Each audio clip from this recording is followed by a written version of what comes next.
দেন দেন দেন। আসো আসো। তো আসেন এর গল্পটা আমরা একটু শুনি, যে ভাই হাঁস লালন পালন করতেছে তার কাছ থেকে গল্পগুলো শুনি যে আমরা হাঁস লালন পালন করতে পারবো কিনা, আর এইটা কেমন লাভজনক এই বিষয়টা আপনাদের সঙ্গে আজকে শেয়ার করব, যেহেতু আমরা এই বিলে আসছি। বিলটা আয় আয় আয় আয় আয় আয় আয়। কোনে দেবো, কোনে রাখবো? এই জায়গায়, এই জায়গায়। আসো আসো আসো, একটু লাইন ধরে দাঁড়াও সবাই, একটু লাইন ধরে দাঁড়াও সবাই, লাইন ধরে দাঁড়াও, তোমাদের জন্য খাবার রেডি। এখন দেখি তোমাদের জন্য আমরা খাবার রেডি করি, এই খাবার যদি তোমরা লাইন ধরে খেতে পারো তাহলে সবাই পাবে। অনেকেই তো মুরগির খামার করে, বাট আমার চিন্তা ভাবনা যে আমি হাঁস লালন পালন করব, মানে হাঁস এইটা সচরাচর কিন্তু এতটা না, খুব কম মানুষই মনে হয় হাঁস লালন পালন করে। সেক্ষেত্রে কেমন লাভজনক হতে পারি এই বিষয়টা আমাকে একটু বলবেন, যদিও বা মুরগির থেকে হাঁস লালন পালন করা মনে হয় বেশি কঠিন। হাঁসে মনে করেন যে লাভও আছে আবার লসও আছে। হ্যাঁ হ্যাঁ, যেমন? চার আঙুল কপাল যদি কপালে চেতিয়ে যায় তাহলে হইলে, নাইলে পরে নাই। আচ্ছা আচ্ছা। আমার 10 দিনে 2.5 লাখ টাকা চলে গেছে। কেমন, কেন, কি জন্য গেল? ভাইরাস ঢুকছিলে, হাঁস মরে গেছে 500।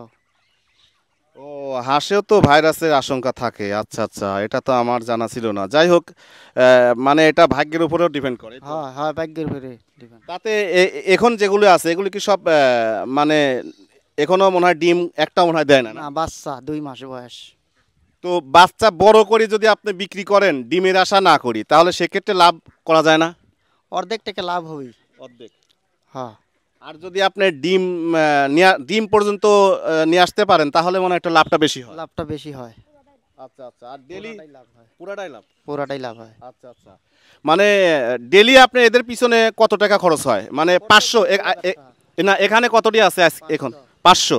এই 500-র পিছনে প্রতিদিন একবারে রিয়েল সঠিক তথ্যটা দিবেন যে কত কত কত টাকা খরচ হয়। আর আইলি বেতন বাদ 2000 টাকা খায় এরা প্রত্যেক দিন।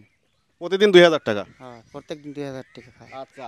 আর আরেকটা বিষয়, তারপরে আমার মনে হয় যদি এই মাঠ না হতো তাহলে মনে হয় খরচ আরো বাড়তি লাগতো। বাড়তি লাগতো। হ্যাঁ হ্যাঁ, বাড়তি লাগতো। হ্যাঁ, কারণ হলো একটা বিষয় আমি বলি, সে হচ্ছে এই মাঠ হওয়ার কারণে ওরা কিন্তু বিভিন্নভাবে দেখেন শামুক বা অন্য পোকামাকড় এটা সেটা কিন্তু ওরা খাচ্ছে, কিন্তু পুকুরে হলে কিন্তু এত হাঁসের জন্য এত এক্সট্রা কোনো খাবার থাকতো না, যার কারণে কিন্তু খাবারটাও আপনার দিন আরও একদিনে আরও বেশি পরিমাণে লাগতো।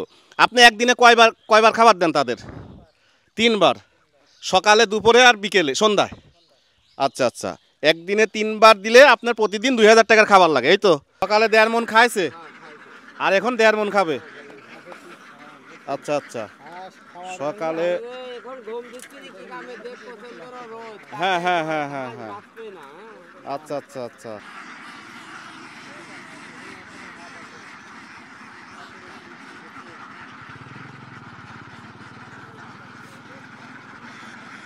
ও, দেন দেন দেন।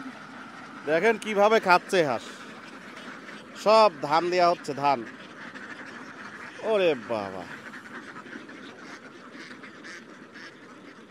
শুরু ঠান্ডা, এখন খাবার পাইলেই সব ঠান্ডা, খাবারের জন্য সবাই পাগল। তো আমরা আছি চট্টার বিলে আছি আমরা। সরো সরো, খাইতে দাও, খাইতে দাও, পিছে আসো, পিছে আসো, খাইতে দাও, খাইতে দাও, খাইতে দাও, পিছে আসো, পিছে আসো, খাইতে দাও, খাইতে দাও। ওই যে আবার ওইদিকে যাবে এখন, দেখো যাচ্ছে কিভাবে ওইদিকে সব।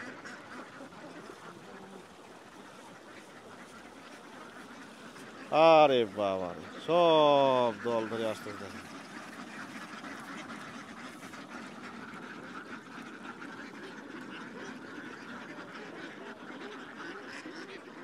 এই যে রাস্তা, বিলের মধ্যে দিয়ে, মাঠের মধ্যে দিয়ে রাস্তা চলে গেছে, দেখেন রাস্তার অবস্থা দেখেন, মাঠের মধ্যে দিয়ে এখন সব খাবার জন্য ব্যস্ত।